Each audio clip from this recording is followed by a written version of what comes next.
On est très très heureux de vous recevoir ce soir à l'Éden. On s'attendait à la foule des grands soirs pour cette présentation de Charleroi sur le divan, la psychanalyse urbaine de Charleroi, d'autant qu'on ne savait pas la proposer dans la grande salle, vu que notre grande salle est pour le moment consacrée à la grande fabrique du carnaval. On est rentré dans les préparatifs du carnaval qui aura lieu maintenant dans moins d'un mois, dans 3 semaines. On vous invite d'ailleurs après cette représentation à passer voir un peu le résultat des ateliers. Les ateliers sont finis, mais vous pourrez voir un petit peu en avant-goût de ce qu'on pourra voir dans les rues de Charleroi le jour du Mardi Gras, le mardi 13 février.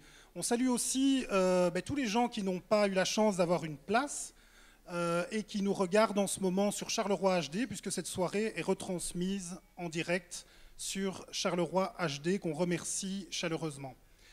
On est d'autant plus content de vous recevoir que cette psychanalyse de Charleroi, ça fait maintenant près de 2 ans qu'on y travaille avec l'Agence nationale de psychanalyse urbaine.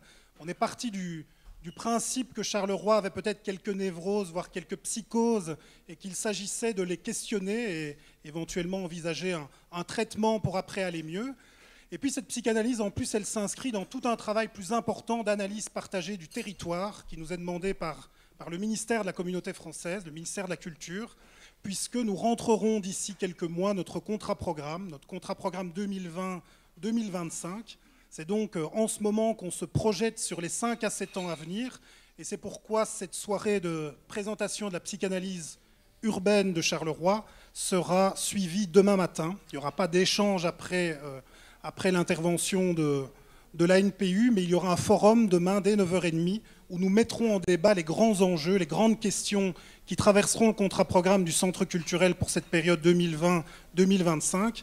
Comment faire ville ensemble et quelles alternatives à la crise? Et c'est précisément ces 2 questions auxquelles l'ANPU ce soir va tenter de répondre. Je vous demande donc de faire un accueil au plus grand spécialiste, à l'inventeur, au spécialiste mondial de la psychanalyse urbaine, qui est le professeur Laurent Petit.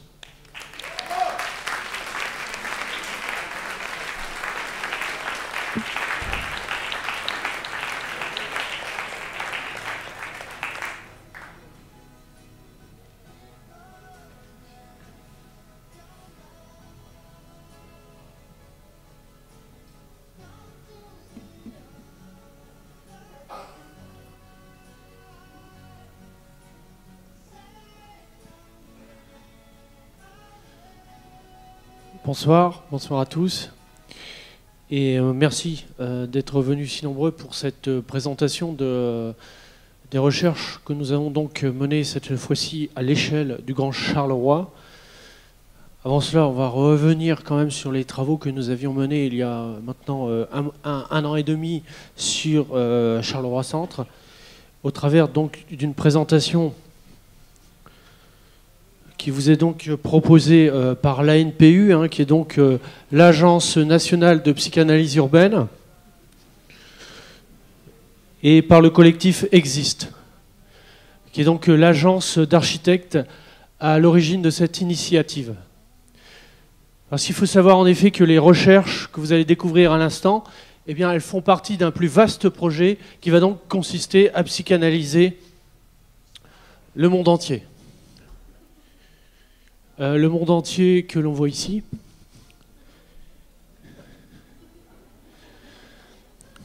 Et ce, au travers d'un plan biquinquennal, soit 10 ans.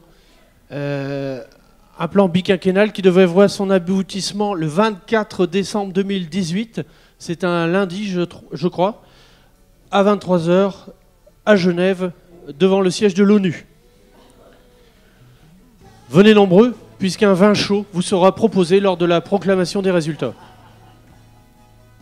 Alors, concernant l'enquête proprement dite qu'on a donc baptisée le cas Carolo, pour bien montrer l'extrême difficulté du cas qui nous était proposé et la complexité d'imaginer des projets thérapeutiques, ce qu'on appelle entre nous des treatments, pour essayer que la ville parvienne à son plein épanouissement d'ici 2060-2070, si tout se passe bien.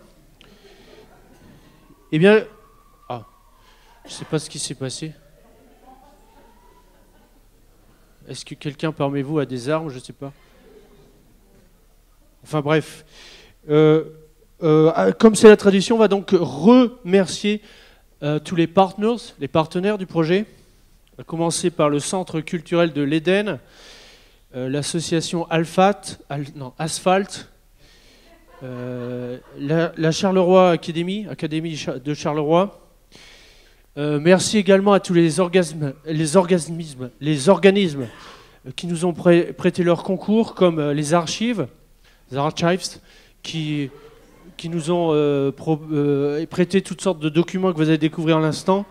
Merci au Bioparc, au musée de la photo, au Palais de Justice, le musée des Beaux-Arts, Charleroi Adventure, les chemins noirs, la boucle du Terry, la CGI du Bloc, l'espace citoyen de Marchienne, mais Porte Ouest, les temps danse urbaine, l'émission Zéro, le monde du château Bondron, la cellule de catch, la cellule catch, ainsi, ne les oublions pas, que l'ensemble du personnel de la taverne Sainte-Barbe, qui a été vraiment pour nous un lieu ressource, où vous le verrez, nous avons puisé l'essentiel de nos informations.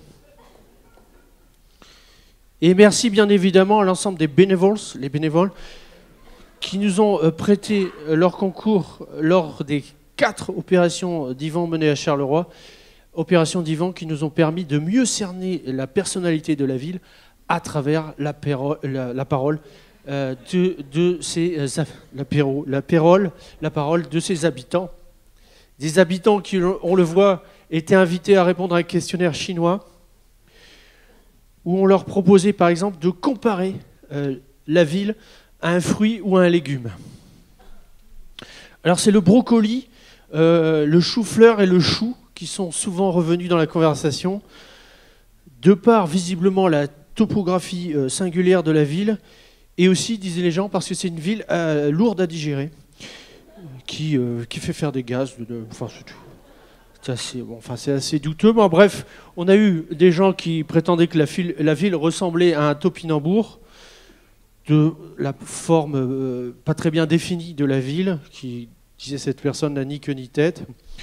L'oignon a souvent été évoqué parce qu'on doit l'éplucher pour bien la connaître, même si ça suscite des crises de larmes. Beaucoup de passion dans les réponses, donc fruit de la passion. Le nèfle, qui est un fruit qui se mange pourri, disait cette personne. Et beaucoup de gens nous ont cité l'ananas, de par la dimension exotique des habitants de Charleroi, et aussi parce que c'est un fruit qui fait peur vu de l'extérieur, mais qui s'avère fruité et juteux à l'intérieur. Ensuite, on demandait aux personnes interrogées de comparer à la ville un animal. Donc on a eu droit souvent aux zèbres et aux coqs, qui sont les animaux totems de la ville. On a eu droit au phénix, parce que c'est une ville qui a su souvent renaître de ses cendres. Au kangourou, parce que c'est une ville qui a su rebondir. On a comparé souvent la ville à une pieuvre tentaculaire, un caméléon, capable de changer de couleur sans arrêt. On a eu droit une fois à un diplodocus, mais un diplodocus sans pattes, parce que la personne disait que la ville dégage une force colossale, mais qu'elle est difficile à bouger. Et puis quelqu'un, joliment, a comparé Charleroi à une chenille, et elle disait, parce que accroche tes mains à ma taille, c'est la chenille qui redémarre, et que la ville a un vrai potentiel de papillon. Elle est capable de muer. Ensuite, on proposait aux gens de comparer la ville à un titre de chanson. Donc on a eu bien sûr droit au nord, c'était les corons. Ce serait le sud de Bruxelles en l'occurrence. Des gens nous ont cité souvent « Je t'aime, moi non plus ». Parce qu'il y a vraiment une ambivalence des Carolos qui sont capables d'adorer la ville tout en l'accablant de reproches. Sentiment qu'on retrouve avec « ça s'en va et ça revient ». C'est fait de tout petit rien, avec des habitants qui quittent la ville en promettant de ne jamais y remettre les pieds, avant de revenir quelques mois plus tard en pleurant de joie. Et puis on a eu un triptyque, je suis malade, complètement malade, Back in Black et Highway to Hell, autoroute de l'enfer d'ACDC, courant alternatif, courant continu. Et souvent on nous a cité Papa Outé. Papa Outé en référence visiblement aux problèmes de gouvernance qui font rage dans la région. Sentiment qu'on a retrouvé dans les titres de films qu'on proposait de comparer à Charleroi, avec Y a-t-il un pilote dans l'avion? On a souvent eu droit à Germinal, décliné en Germinal 2, le retour de Germinal, le Titanic avec le retour du Titanic, bienvenue à Titanica et l'invasion des Titanic géants. Drôle de zèbre, bien sûr, a été cité, ainsi que Voyage au bout de l'enfer, Apocalypse Now et Hunger Games. Et puis on a eu droit aux parrains, le retour du parrain, les parrains, le parrain des parrains, ainsi que le beau-frère du parrain. Et puis on nous a souvent cité les 12 travaux de Charleroi, et bien sûr différentes nuances de gris. Ensuite, on proposait aux personnes interrogées de nous dire qui pouvaient bien être les parents de Charleroi. Alors, beaucoup de gens nous ont dit que la ville était née d'une colline, du mariage entre une colline et une rivière. Beaucoup de gens nous ont dit que la ville était née sous X. Qu'elle était née non pas d'un mariage, mais d'un divorce entre la France et l'Espagne. Ensuite, beaucoup de gens nous ont dit que la ville était née du mariage entre le charbon et la Sambre, du mariage entre l'humour et le courage, du mariage entre un soldat et une paysanne, du mariage entre le marsupilami et Mère Teresa, du mariage entre Vanco et Chita, et du mariage entre un trou noir et une étoile. C'est quand même joli. C'est joli. Et puis, on proposait aux gens de comparer la ville à un dicton. Et là, on a eu droit à « ce qui ne nous tue pas nous rend plus forts »,« un pour tous, tous pourris »,« pleure pas, tu pisseras moins »,« ailleurs, l'herbe n'est pas plus verte », qui aime bien châtie bien, Charleroi, on y croit. Ce doit être cette personne. Et on nous a dit, ils l'ont fait parce qu'ils ne savaient pas que c'était impossible. Et en cadeau, on a eu, il vaut mieux craquer une allumette que dire du mal de l'obscurité. Et oui. Donc on a eu du haut niveau au niveau des réponses, il faut bien le dire.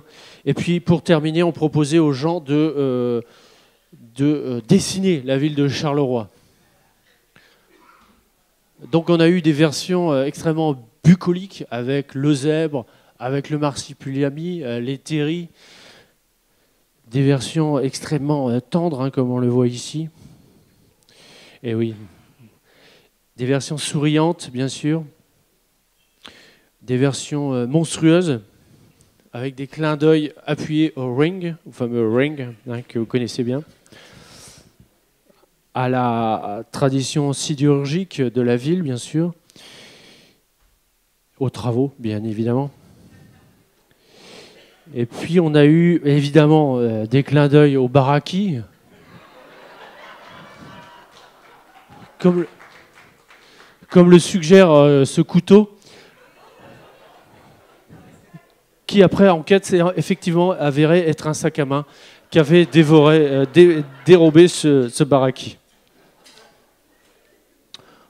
On a eu bien sûr beaucoup de références à l'étoile originale de Charleroi, la fameuse forteresse qui pose encore beaucoup de questions, avec toujours des élans de tendresse plus ou moins maîtrisés artistiquement parlant.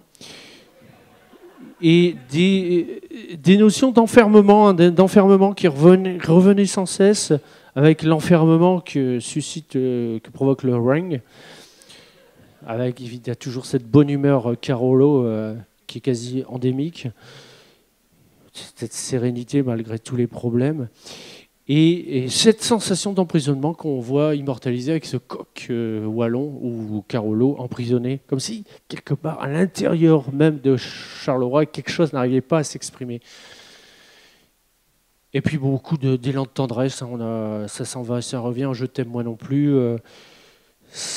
Les Carolos adorent leur ville, hein. Ils peuvent pas s'en empêcher, comme on le voit ici avec des images de tendresse fumante. Et l'évocation de Chita, qui est peut-être le symbole fort de la ville. Et des références à, je pense, Fumé, le pilon, le marteau pilon, qui a été, j'imagine, le poumon de la ville durant des générations.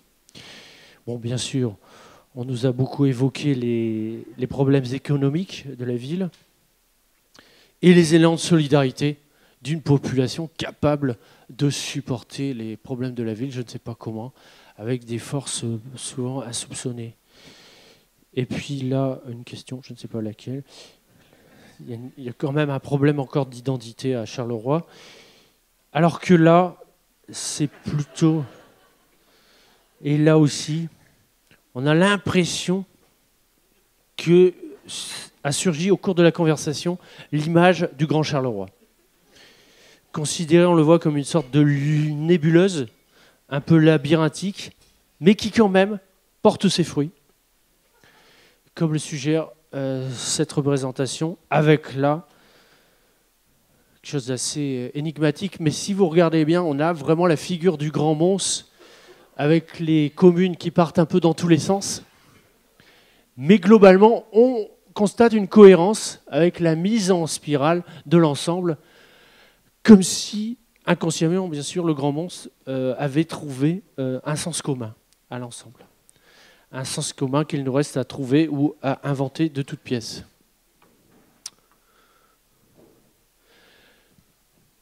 Voilà en gros pour ces opérations d'Yvan. Merci à toutes les personnes d'y avoir participé. Ce que je vous propose maintenant, c'est de commencer par déterminer ce qui fait la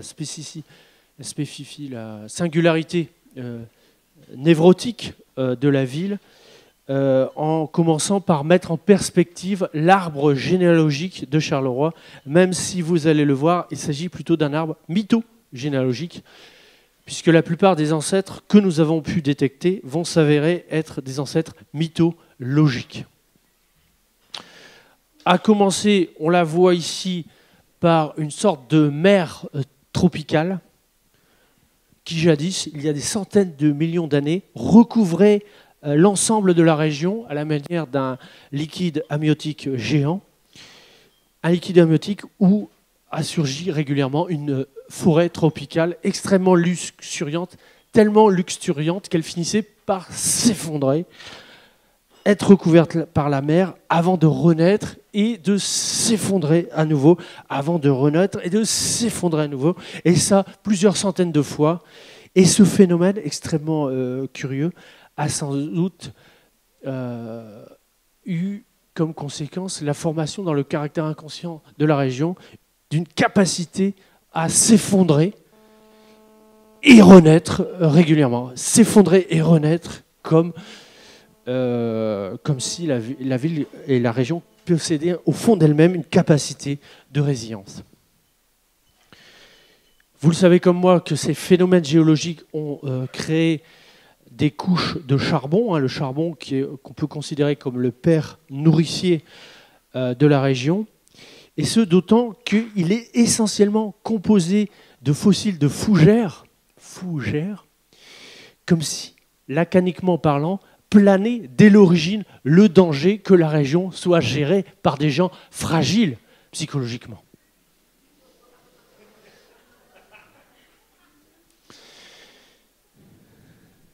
Plus près de nous, vous savez sans doute comme moi que la ville va naître, on l'a vu dans l'opération d'Yvan, du mariage entre un python rocheux qu'on voit ici et la Sambre. La Sambre et le python rocheux, ce sont un peu les ancêtres géologiques, biologiques et naturels de la ville, avec un python rocheux qui culmine à 152 mètres. qui est vraiment impressionnant pour la région et qui est peut-être à l'origine de la folie des grandeurs et le sens de la démesure qui plane sur l'inconscient d'une région, notamment au niveau des travaux. Alors que la mer La Sambre va être plutôt connue pour son caractère impétueux, elle va changer de lit sans arrêt, elle va ramener des maladies, elle va être victime de nombreux débordements qui vont avoir tendance à terrifier les populations, créant des phénomènes de marécage dont les habitants vont essayer de se protéger, notamment au Moyen-Âge, en se réfugiant au point 3, c'est-à-dire le fameux village de Charnois. Charnois, qui lacaniquement est extrêmement intéressant parce qu'on voit l'image du char qui se noie, qui va accompagner la ville durant toute son histoire, alors qu'après enquête, on se rend compte que les charnoyers, ou les charnoyeurs, on ne sait plus exactement comment ils s'appelaient, eh bien, étaient souvent des cloutiers. Donc là naissent l'origine, est en germe l'origine de la métallurgie, et c'était non pas des mineurs de fond, mais des houilleurs de surface, puisqu'à l'époque, les gisements de houille étaient affleurants. Et quelque part, Charnois aurait dû rester un joli petit visage, non pas visage, mais village paisible, si il n'avait pas eu la malchance de se retrouver ici, je ne sais pas exactement, là, on le voit mieux ici, c'est-à-dire au milieu de l'immense champ de bataille qu'a été durant des siècles le nord de l'Europe, avec comme principaux belligérants la France d'un côté et l'Espagne de l'autre, puisque vous le savez, votre territoire s'était retrouvé en Espagne pour des raisons qui nous dépassent totalement. Ce qu'il faut retenir, c'est que suite au traité des Pyrénées, notez ici Pyrénées, le pire va naître avec Charleroi, eh bien on voit que la pénétration française est extrêmement menaçante et qu'elle menace la ligne de défense articulée entre la forteresse de Mons et la forteresse de Namur. Et si on regarde bien, il y a comme un trou ici.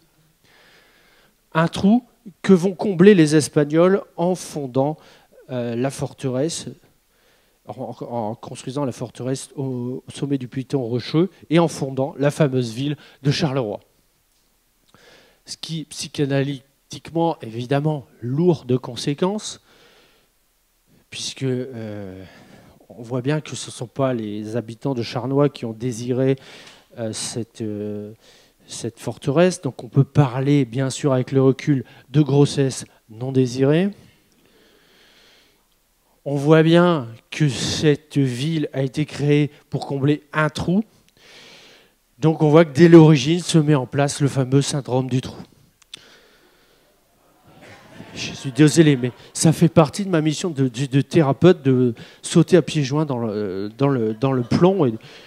Excusez-moi, mais ça fait partie de ma mission.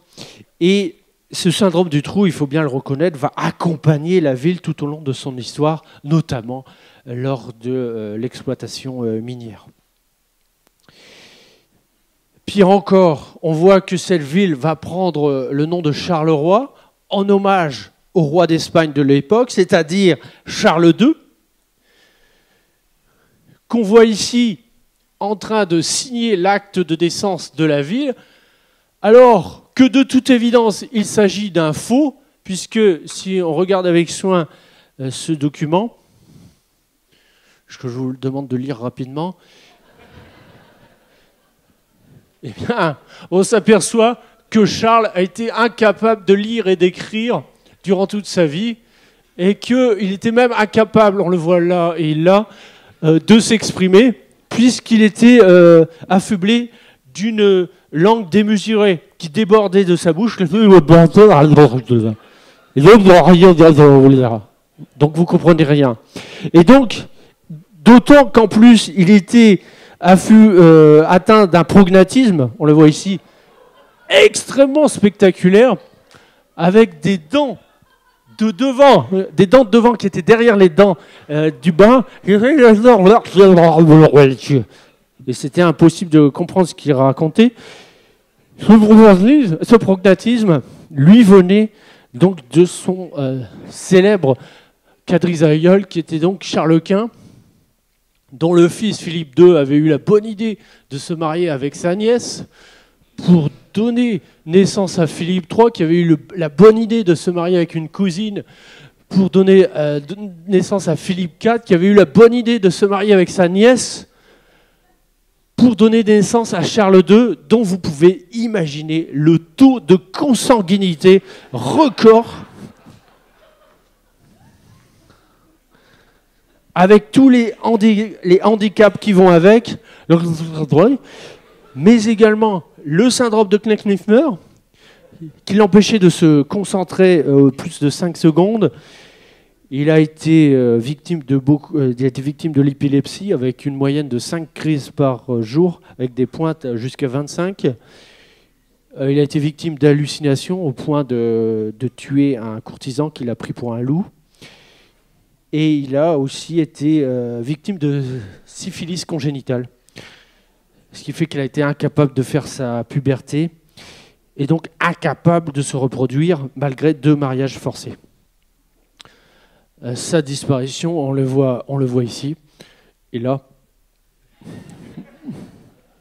n'a laissé aucune trace, et ça a entraîné la terrible guerre de succession d'Espagne, qui a complètement achevé de ruiner un pays déjà bien entamé par le règne de Charles II, qu'on voit ici. Eh oui. Et le pire dans l'histoire, c'est qu'on peut vraiment considérer Charles II comme un peu le père fondateur, le père spirituel de Charleroi. Et on ne peut pas vraiment imaginer pire modèle parental. On peut concrètement ne pas imaginer pire aîné pour la ville de Charleroi. Surtout quand on sait que la ville naît finalement le 3 septembre 1666, c'est du vieux latin, soit le lendemain du début de l'incendie de Londres, hein, donc la ville naît vraiment sous des mauvais auspices. Oui, c'est vrai. À l'époque d'ailleurs où l'Angleterre vit sous le règne d'un autre Charles II, Charles II d'Angleterre, donc il y a un déluge de coïncidences et de synchronicité sur la naissance de Charleroi, surtout quand on sait que dans 1666, vous avez vraiment 666. Et 666, c'est quand même le chiffre de la bête, excusez-moi, de la bête, sachant que c'est... Sachant que...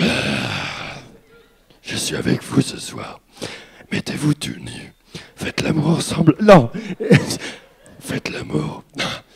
Faites la guerre en faisant... Enfin bref. Est-ce que vous pouvez faire des signes de croix physiquement avec les...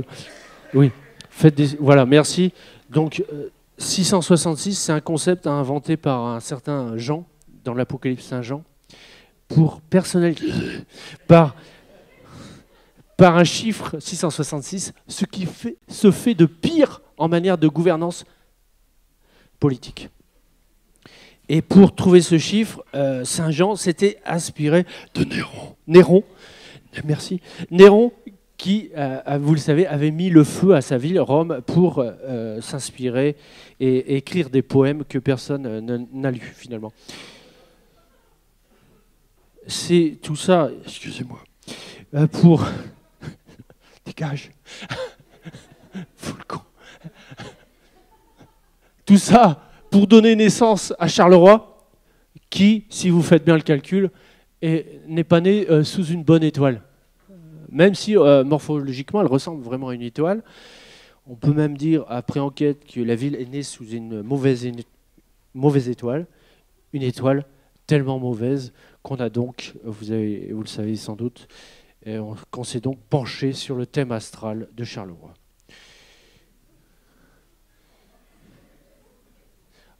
Alors, on s'est bien sûr basé sur la date de naissance, hein, 3 septembre 1666, pour s'apercevoir, bien sûr, que la ville était née sous le signe de la Vierge, ce qui est plutôt une bonne nouvelle, parce que les Vierges, vous le savez, vous avez peut-être des amis vierges, enfin plus beaucoup j'imagine, mais quand même, des amis vierges sont vraiment très forts en ce qui concerne l'organisation.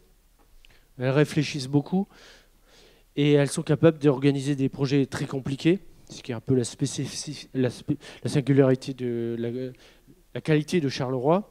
Sauf que sur ce thème astral, on voit apparaître assez vite, je sais qu'il y a des connaisseurs parmi vous, la conjonction de la Lune avec Mars en Scorpion. Et là, c'est à la fois le signe d'une très grande créativité, c'est le signe aussi avec Mars que c'est une ville guerrière, c'est normal vu sa naissance, et que c'est une ville qui va être à la fois créative, hyper active, mais aussi tourmentée, voire paranoïaque, bien sûr, à cause de ce système de défense, et aussi être capable d'aller jusqu'à la haine de soi. Alors je vais demander maintenant aux gens de vous accrocher, parce que notre astrologue, il s'appelle Bernard l'astrologue, eh bien, est allé plus loin puisqu'il a procédé à ce qu'on appelle une synastrie, c'est-à-dire qu'il a mis en parallèle deux thèmes astro. Donc ici en haut, celui de Charleroi qu'on reconnaît, et là celui de Charles II d'Espagne, pour s'apercevoir qu'il est né un 6 novembre 1661 et qu'on constate en Scorpion l'alignement du Soleil en 14 degrés et 36, exactement quasi comme celui de Mars qu'on voit là en 1434. Donc il y a une certaine similarité, une résonance qu'on retrouve dans un personnage que vous connaissez bien, dont je ne citerai pas le nom, mais il est là, et qui est né, regardez-le bien, un 6 novembre, comme Charles II, comme si le sort s'acharnait sur la ville, d'autant qu'il est né un 6 novembre 1956, qui est quand même la date de la catastrophe du bois du casier.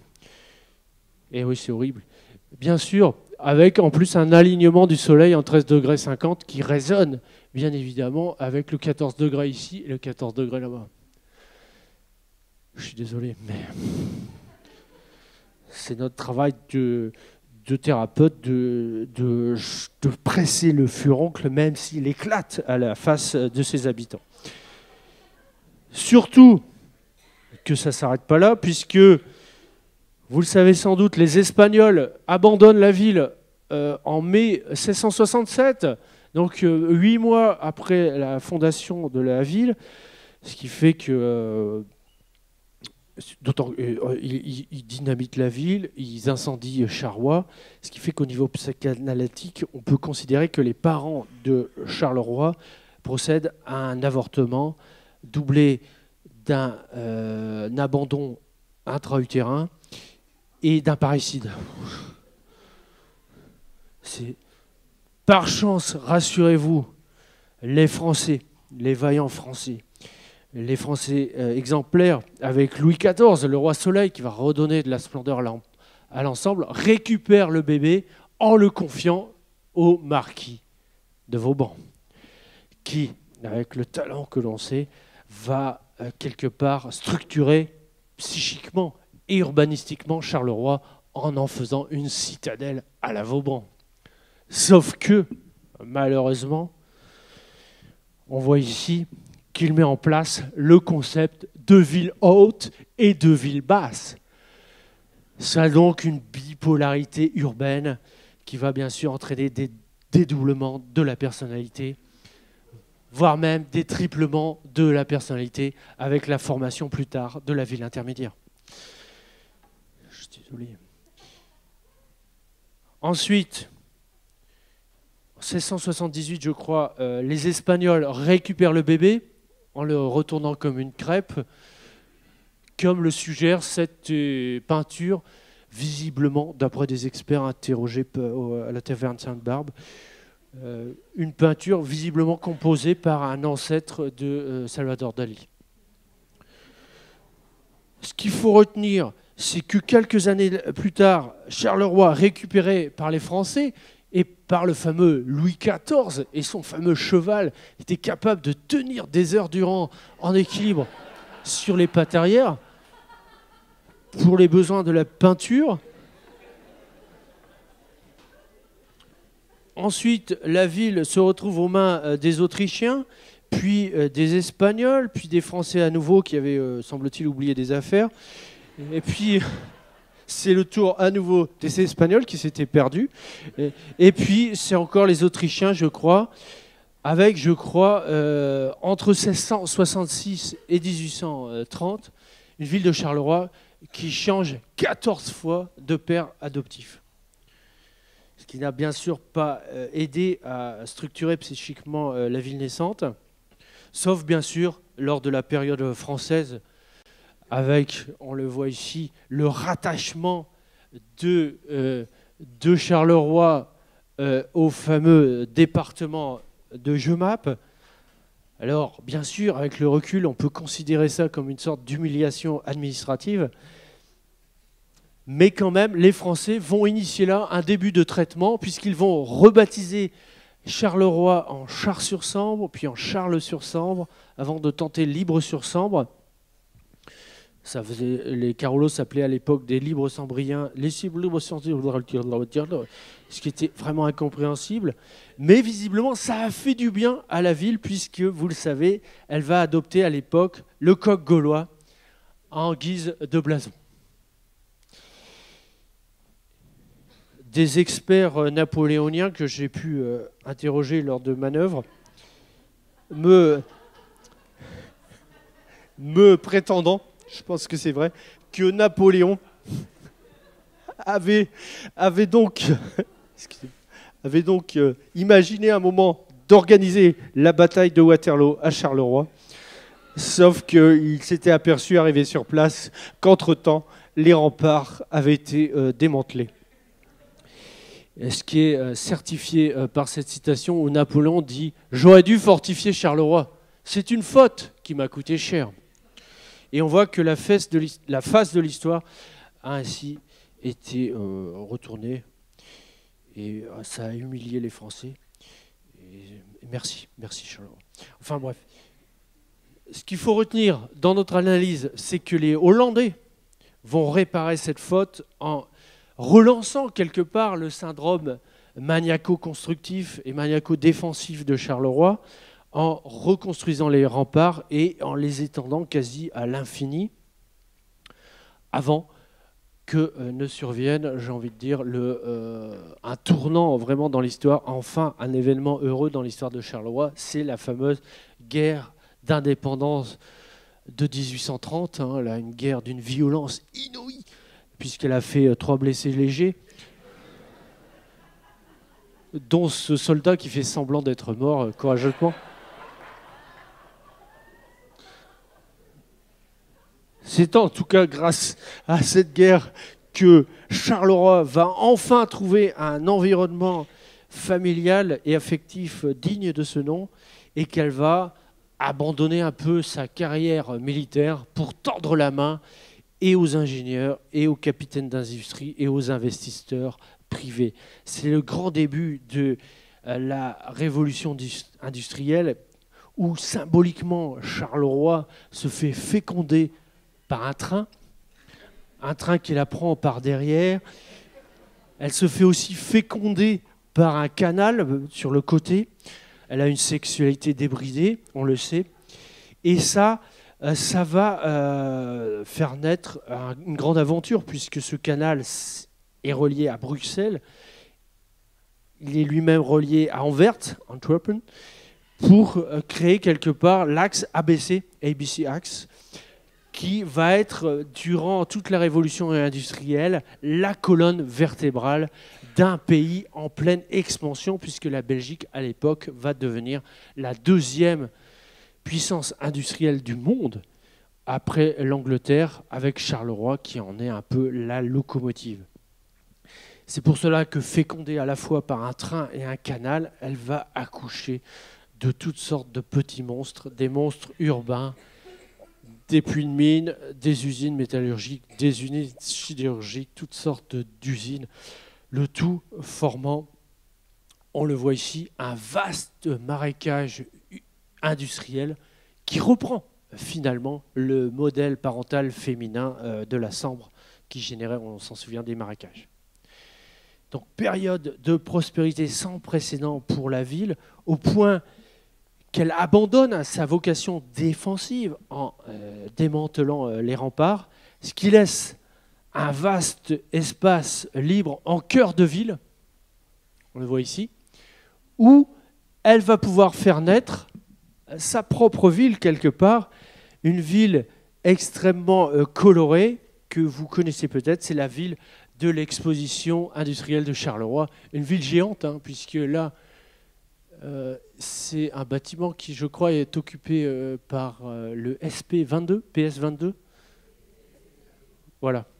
Ça vous donne l'idée de l'ampleur de cette ville extrêmement colorée, extrêmement joyeuse, comme on le voit ici. Ça devait ressembler à un parc d'attractions industrielles extrêmement joyeux, avec ici une première reconstitution du trou noir, hein, un trou noir joyeux où les habitants étaient précipités dans un trou et on ne les revoyait jamais, je pense.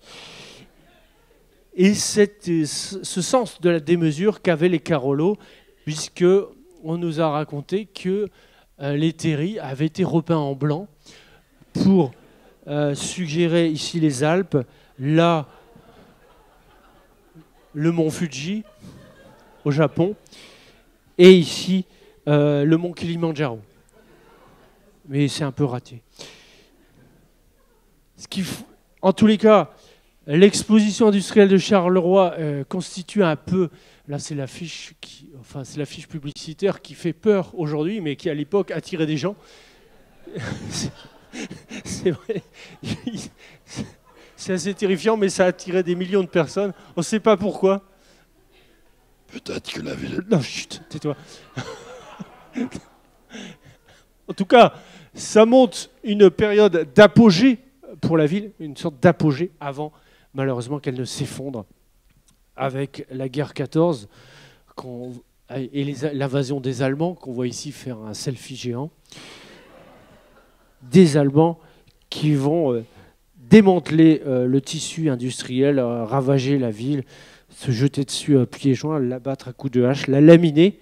Donc la ville va vraiment s'effondrer avant de renaître après la guerre avec tout un tas de grands travaux, notamment le comblement d'un bras de la Sambre qui va donner naissance au boulevard Thiroux, ce qui psychanalytiquement est assez douteux parce que c'est comme si la ville amputait sa mère d'un bras ou tout en l'enterrant vivante. Mais c'est en tout cas une belle période de prospérité pour la ville. Je me trompe? Oui, quelqu'un a une question? En tous les cas, c'est une belle période de prospérité pour la ville, avec comme symbole féminin très fort la construction de la clinique de la Reine Astrid, d'un côté, et comme symbole masculin, évidemment, l'édification du beffroi, qu'on peut évidemment considérer comme un symbole phallique, témoin de la prospérité retrouvée, sauf que très vite, la ville s'effondre à nouveau avec la guerre 40, une guerre où la ville est prise en moins de 5 minutes, je crois, 5 minutes et demie. La vocation, sauf que durant cette période noire, eh bien, se met en place une première esquisse du Grand Charleroi, qu'on voit ici, puisque les occupants allemands étaient adeptes des communautés de communes.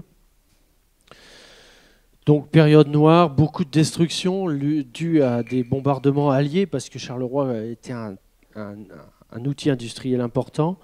Et après, bien sûr, reconstruction avec la bataille du charbon, dont le principe était d'envoyer du charbon en Italie pour accueillir des ouvriers italiens qui étaient logés dans ces baraques jadis occupée par les prisonniers de guerre. Et c'est là sans doute que naît le concept de baraki. Donc petite période de renaissance avant un nouvel effondrement dont l'élément phare symbolique va être effectivement la catastrophe du bois du casier qui va faire des centaines de victimes et qui va un peu symboliquement amorcer la fin de l'exploitation minière. Fin de l'exploitation minière sur laquelle va venir se greffer la fermeture des usines sidérurgiques, la fermeture des usines métallurgiques, j'imagine. Là, les entreprises à sec, complètement à sec à ce moment-là, c'était des industries électriques, des industries chimiques, tout un cortège d'industries en train de se fermer avec comme dernier élément de ce cortège funèbre l'entreprise Caterpillar. Donc une véritable période noire pour la ville avec un deuil à faire et un monument qui a sans doute été imaginé pour faire ça.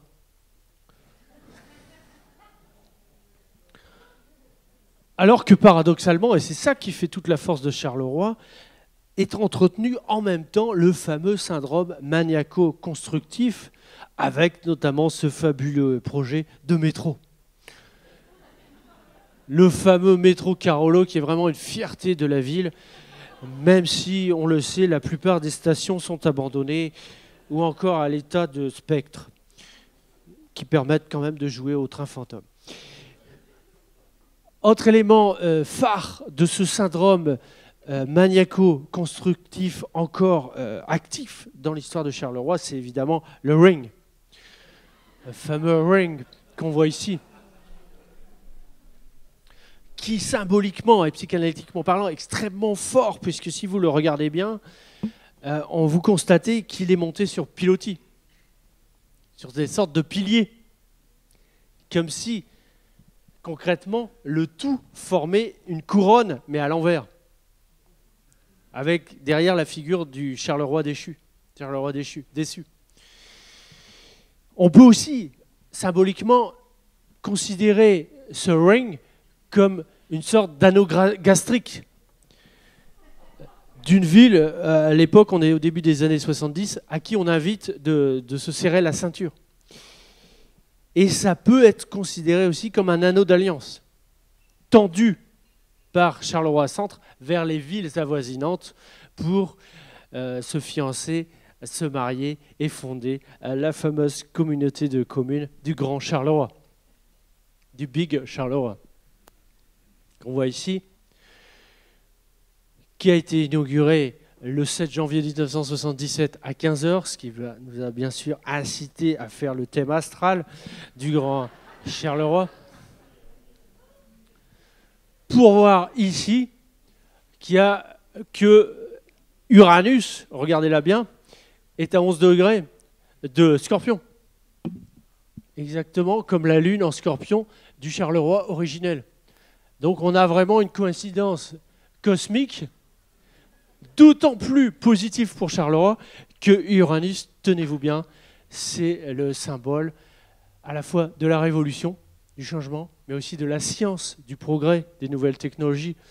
Et j'ai quasiment les larmes aux yeux, excusez-moi, de voir dans cette synastrie, cette coïncidence astrale, un signe fort d'une ville qui va enfin reprendre son envol avec l'aéroport de Charleroi-Nord, plus connu que pour étant l'aéroport de Bruxelles-Sud, le bioparc, nouvelles technologies et surtout, bien sûr, le commissariat de police. Que beaucoup de gens assimilent à un gyrophare géant, mais qui, en psychanalyse urbaine, une belle affirmation du surmoi Carolo. Ce qui permet de contrôler une population parfois taquine. Tout ça, ce sont des éléments forts pour bien montrer que la vitalité, la créativité de Charleroi est encore présente et elle va continuer à se décliner avec des grands travaux que vous connaissez bien et qui s'apprêtent à être mis en place et pour faire de Charleroi un grand centre touristique. On ne sait pas qui va venir passer des vacances là-bas. Mais c'est pas grave, on peut rêver. Il y a des projets de cimetières géants qui ont heureusement été abandonnés, j'ai l'impression, plus toutes sortes de tours. Je pense qu'il y avait eu une volonté à un moment de faire ressembler les alentours de la gare à Brasilia, au Brésil. Il y a eu tout un tas de projets et toujours c'est cette créativité, cet imaginaire Carolo qui est extraordinaire, qui heureusement n'aboutit pas, bien sûr. Mais avec des centres d'affaires à l'infini, des projets qu'on ne comprend même plus. Regardez-moi ce machin, c'est merveilleux. Et là, le fameux métro aérien qui devait remplacer le métro souterrain, même pas terminé. C'est extraordinaire d'avoir une telle... C'est un exemple, je ne sais pas pour qui, mais en tout cas, Charleroi, à la conquête de l'espace, avec des villes aériennes, mais c'est énorme, vous êtes vraiment incroyable. Et là, l'ingénieur qui est un peu la figure dominante et qui a un aspect de martien, bien sûr, parce qu'il coïncide avec le Mars en Scorpion, avec la Lune. Et là, je ne sais pas, mais en tout cas... Dernier projet qui nous a fascinés, c'est évidemment la ville Serpent. Hein, la ville Serpent qui avait été projetée entre Mons et Charleroi via la Louvière. Encore une fois, heureusement que ce projet n'a pas abouti. Tout comme, évidemment, le projet de jeu d'échecs aquatique Place Charles II.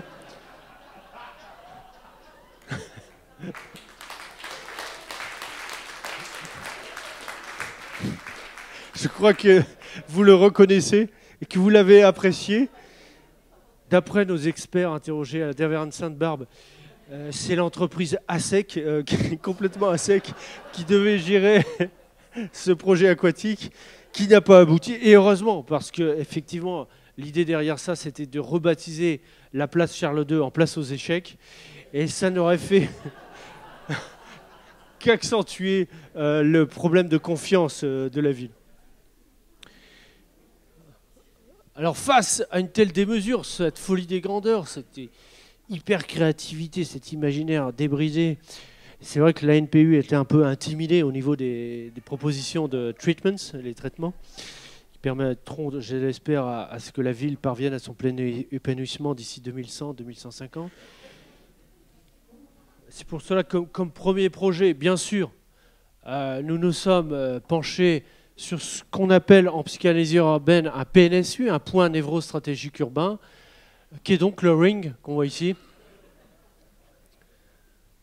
avec une proposition liée bien sûr à la fin de la civilisation automobile, prévue d'ici 2025-2030, et l'idée d'investir l'autoroute, le ring abandonné, avec des terrils. Des reproductions de terrils qui seraient des logements pas forcément sociaux, où il y aurait des propriétés partagées, enfin des bagarres générales pour savoir qui prend quel étage, etc. Mais bref, des logements en forme de terrils qu'on a eu l'idée de peindre en peinture dorée, le tout donnant ceci.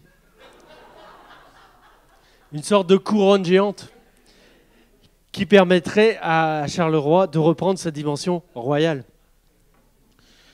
Autre proposition, c'est, comme l'ont fait jadis les révolutionnaires français, c'est de rebaptiser la ville parce qu'elle porte dans son nom même sa névrose endémique, la présence de son père, dégage, oui, de son père spirituel, en donc la rebaptisant Charleroi.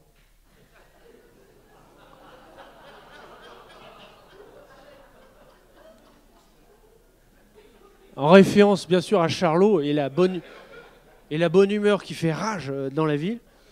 Et aussi le chapeau de Charlot qu'on retrouve par exemple chez René Magritte qui a habité la ville à une époque où sa mère s'y est suicidée. Autre proposition de traitement, de treatment, c'est évidemment la place Charles II. La place Charles II qui fait effectivement peine à voir parce qu'elle est complètement vide. Il y a vraiment un problème d'affirmation du moi urbain sur cette place, parce qu'on pourrait imaginer une statue de Louis XIV ou une statue de Charles de Gaulle, ou même une statue peut-être d'Eddy Merckx, peut-être une statue de Jean-Marie Pfaff, mais il n'y a rien, il n'y a absolument rien, sauf, après enquête, un trou, ici, qui est finalement une sorte de puits qui permettait jadis aux soldats d'accéder à la nappe phréatique et de s'abreuver. Donc concrètement, excusez-moi, qu'est-ce qu'il fait là? Cette place devrait s'appeler la place du trou, la place du puits, la place du puits, bien sûr, en référence aux éditions du puits, hein, qui sont un peu une fierté de la ville. Même si Spirou... Enfin bref, excusez-moi. Mais pour trouver un nom, on a quand même... on s'est concentré sur la figure d'une sorte d'homme fort, de personnalité de la ville, qui est donc l'abbé Lemaître, Georges Lemaître, qui, vous le savez, était à la fois un grand physicien et un grand ecclésiastique. Donc, je ne sais pas comment il faisait dans son cerveau. Mais c'est en tout cas quelqu'un qui a marqué l'astrophysique en jetant les bases de la théorie du Big Bang. Alors bien sûr, comme c'est la tradition à la NPU, on s'est penché sur son thème astral pour se rendre compte, regardez le retour d'Uranus à 11 degrés du Scorpion, hein, comme jadis la Lune en Scorpion sur le thème originel, d'où, encore une fois, avec Georges Lemaître, la possibilité pour la ville de faire une révolution par la science, les nouvelles technologies. Donc une bonne nouvelle, ce qui nous a incité à la NPU de nous pencher sur, je dirais, le paroxysme du trou noir, du syndrome du trou, qui est donc le trou noir, qui, vous savez, absorbe toute la matière autour. Sauf que, bonne nouvelle, on le voit, le trou noir est relié à un trou blanc. Un trou blanc qui est une sorte de fontaine de lumière qui crée des nouveaux mondes, donc information troublante mais intéressante, parce qu'en plus c'est relié à un trou de verre, dimension artistique, etc. Et ça nous a donné envie d'implanter sur la place Charles II un symbole fort de cette logique astrale avec un vortex qui porterait en équilibre le fameux chapeau Carolo. Avec en corollaire la proposition de rebaptiser cette place Place de l'Étoile pour quelque part affirmer la nouvelle splendeur, la splendeur retrouvée de Charleroi qui pourrait illuminer l'Europe entière, voire plus tard le monde entier.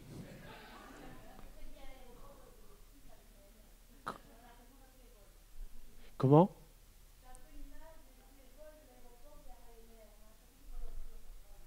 Bon sang, comment vous nous avez reconnus ? Comment vous avez pu deviner que c'était une conférence low cost ?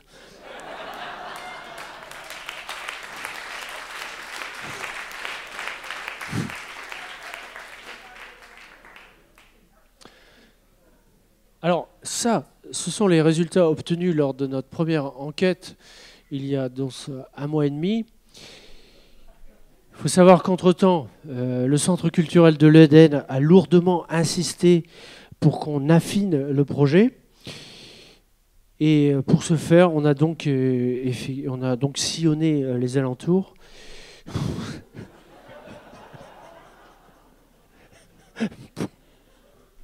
Pour quelque part détecter, on est allé dans le district nord, le district sud, on s'est mis à l'écoute de la population. On a été dans le district sud-ouest, j'imagine, là c'est le nord-est, enfin on a visité tous les districts pour détecter les forces vives, les initiatives citoyennes, les projets innovants.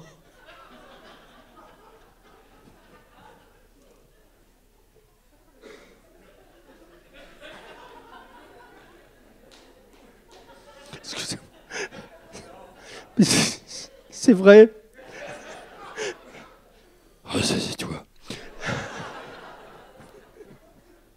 Et pour s'apercevoir que les exploitations agricoles étaient actuellement en voie de disparition.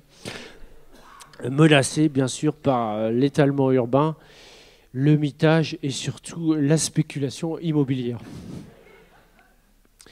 Ce constat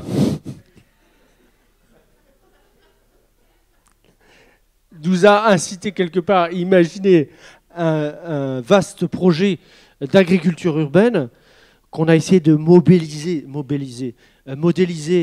en s'aidant des travaux du fameux Baumeister de Charleroi, notamment le maître du bâtiment, enfin le maître des lieux, et quelque part d'investir le rouge, qu'on voit ici, c'est le tissu urbain de la ville, avec du vert. Ce qui, techniquement, donnerait à peu près ceci, c'est-à-dire la fameuse étoile. Sauf que, bien sûr, elle fait peine à voir.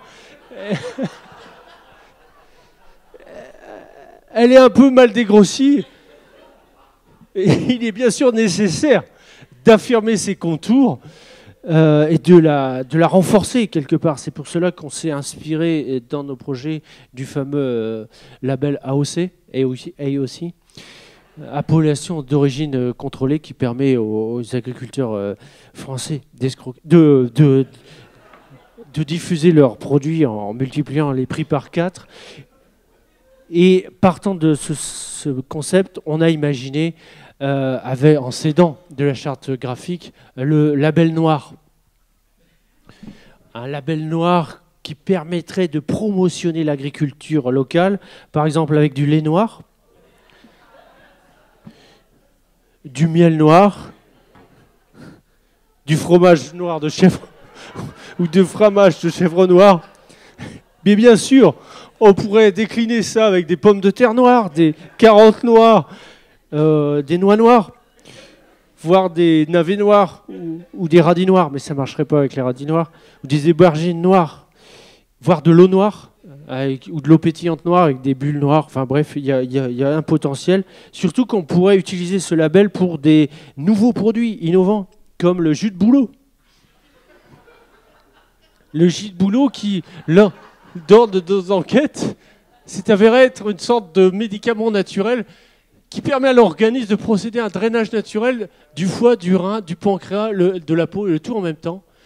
Ce qui permet de vivre jusqu'à, par exemple, plusieurs centaines d'années. Ça, en l'occurrence, ça permettrait de valoriser les terris. Les terris qu'on voit... Non, ça, c'est le boulot respecte la charge. Oui, bien sûr. Oui, excusez-moi, une question. Comment? Ah, pourquoi? Oui, excusez-moi. Oui, bien sûr. Mais parce qu'on est...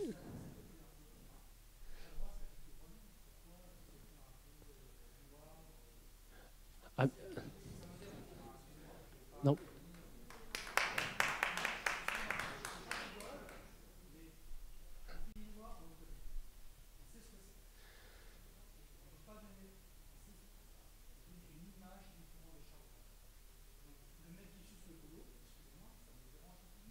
Alors, mais attendez.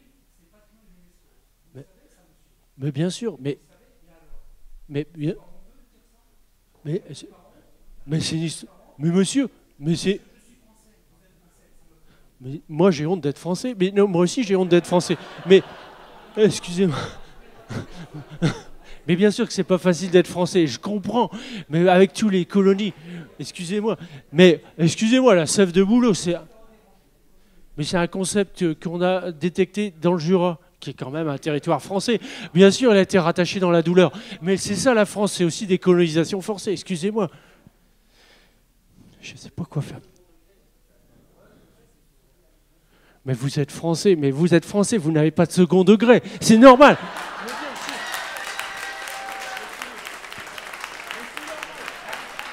C'est normal. C'est normal que vous n'avez pas de second degré. Vous êtes français. Comment on peut avoir du second degré quand on est français? Excusez-moi. mais c'est Deltarine, il a raison. Il a raison. Je vais l'inviter au restaurant. Excusez-moi, bon, ça a cassé l'ambiance, ça touche jamais sans doute, mais laissez-moi terminer notre projet. Je propose qu'on se batte en duel à la sortie. Excusez-moi. Donc, là, mais vraiment, il y a une idée de valoriser les terrils hein, qui font peine à voir ici, alors qu'en France, c'est vrai qu'ils sont super beaux. C'est quand même des poubelles industrielles, excusez-moi. Mais bref, ce qu'il faut se dire, c'est que l'idée, là vraiment, on a des beaux projets. Vous êtes en train de... Excusez-moi, c'est dégueulasse. On a des beaux projets. Parce que l'idée qu'on a eue, par exemple, là sur les terrils, de profiter du réchauffement climatique, hein, si par chance il se confirme, pour installer bientôt des vignes avec des cépages de pinot noir, bien sûr, pour produire du vin noir qui ferait la fierté, la fortune de la ville, si c'est pas un beau projet, excusez-moi. Avec, pour couronner le tout, l'idée de se lancer dans une deuxième génération d'éoliennes, des éoliennes festives, comme on le propose ici, avec en plus la possibilité de dissimuler le mât, qui suscite souvent des polémiques. Et vraiment, Charleroi pourrait être une ville pilote au niveau des éoliennes de seconde génération, comme ici, cette superbe site que personne ne visite, alors qu'il y a vraiment un beau lac où on pourrait se baigner. C'est le pont de Marchienne, où on pourrait profiter de cette friche énergétique pour la transformer en pot de fleurs, et avec un bouquet d'éoliennes alimenté par des panneaux solaires. Et la perspective à long terme de faire du site abandonné de Caterpillar à la fois un lieu de production et d'exposition des éoliennes de seconde génération,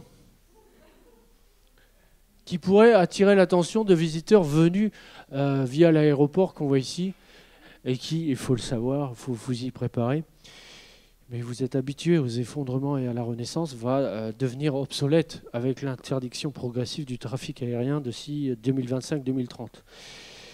Et c'est pour cela que par rapport à cet aéroport bientôt à l'état de friche, eh bien, on s'est inspiré du mois, de la formation du mois de Ransard, hein, qui sont les fameuses serres qui jadis servaient à y faire pousser des plantes équatoriales, pour imaginer sur cet aéroport un concept de l'aéroserre de Ransard.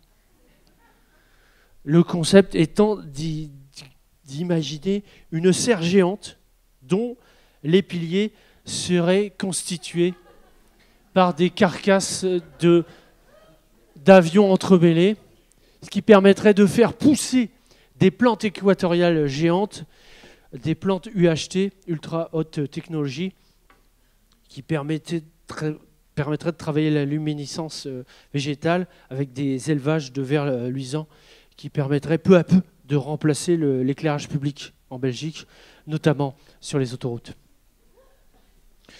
Et ça, c'est un projet qui nous est venu d'une pizzeria qu'on a inventé dans une pizzeria, un restaurant italien que vous connaissez peut-être. Oui, vous le connaissez. C'est une sorte d'A310 ou A320, disons A315, qu'on a survolé en hélicoptère pour nous apercevoir que cet avion n'était pas loin de l'hôpital de Saint-Joseph, ce qui nous a donné l'idée de transformer cet avion en herboristerie pour y cultiver des plantes médicinales. Parce que c'est ça, je trouve, qui fait la force de Charleroi, c'est toutes les friches qui sont disponibles pour transformer la ville et sceller, alimenter ce projet d'étoile verte, au point qu'on a imaginé 2 phases. Une première opération qui s'appellerait « On s'en friche », avec l'utilisation de friches industrielles, de friches sportives même, puisqu'on pense utiliser la piscine de Gilly qu'on voit ici, piscine abandonnée pour en faire un site aquacole, pour y cultiver des algues et notamment la spiruline noire qui pourrait être commercialisée. Autre friche sportive intéressante, c'est évidemment le vélodrome abandonné de Gilly, où on a imaginé, avec le soutien du réseau Ravel, un réseau autonome de voies lentes, eh bien, le site qu'on voit ici, le beau vélo de Ravel, avec l'idée d'en faire un centre de désintoxication automobile et l'organisation régulièrement de courses de voitures à pédales qui permettrait aux habitants de faire le deuil de l'automobile tout en s'initiant aux joies du cyclisme. Et puis dernière idée, c'est utiliser des friches culturelles, bien sûr.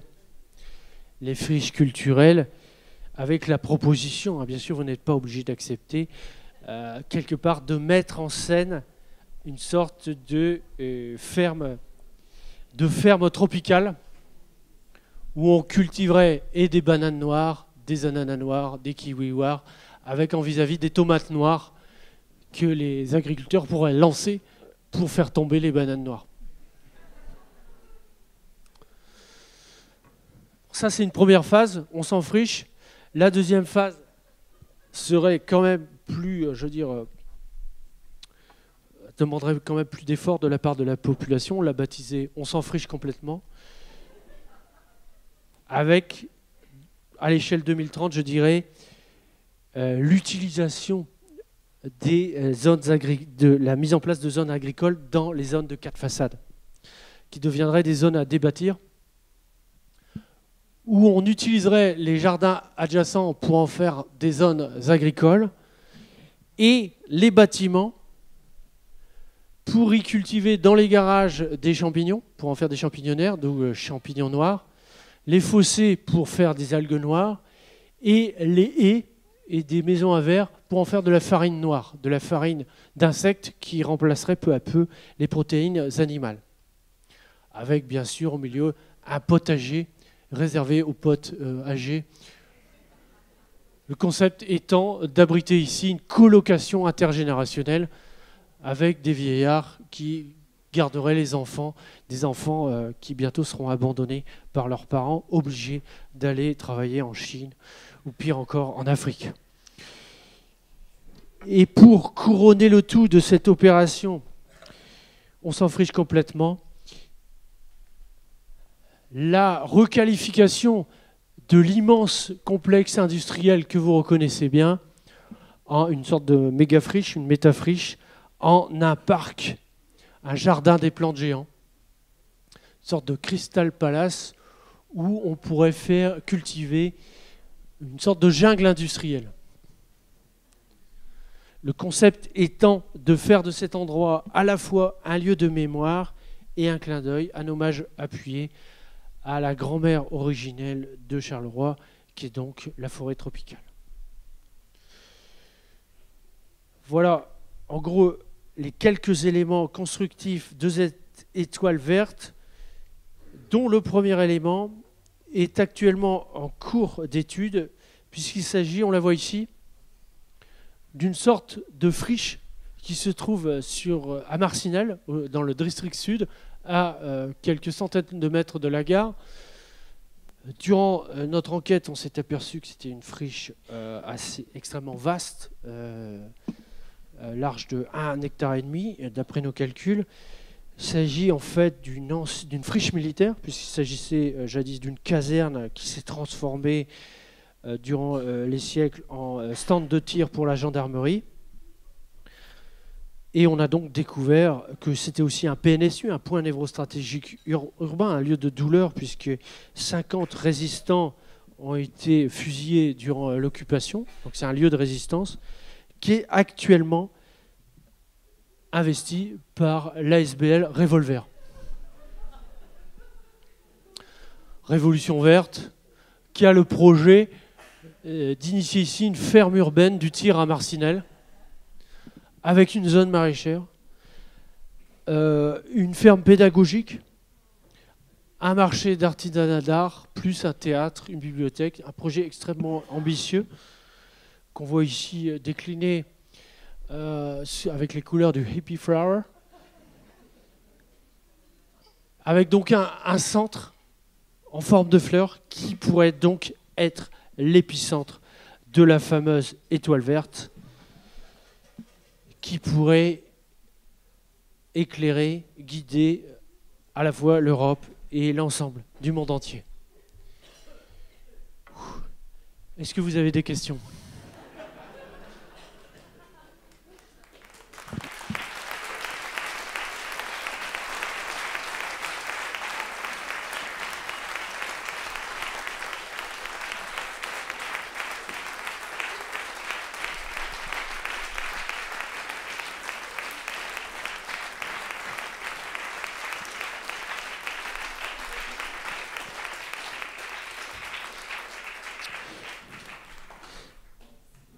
Alors, je voudrais vraiment remercier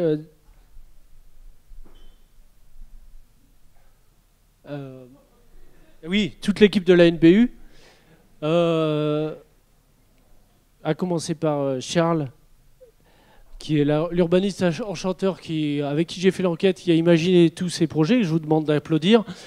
Il est...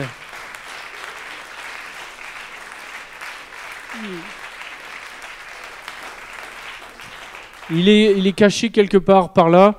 Là-bas, il est là avec sa... Tu veux Oui.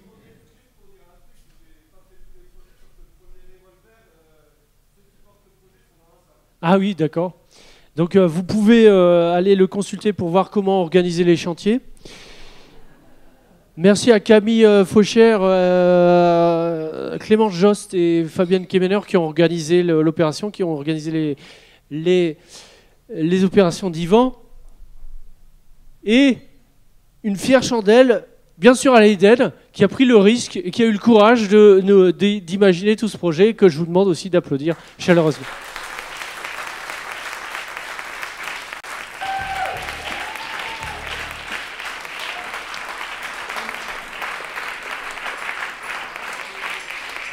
L'inventeur et le grand professeur de la psychanalyse urbaine,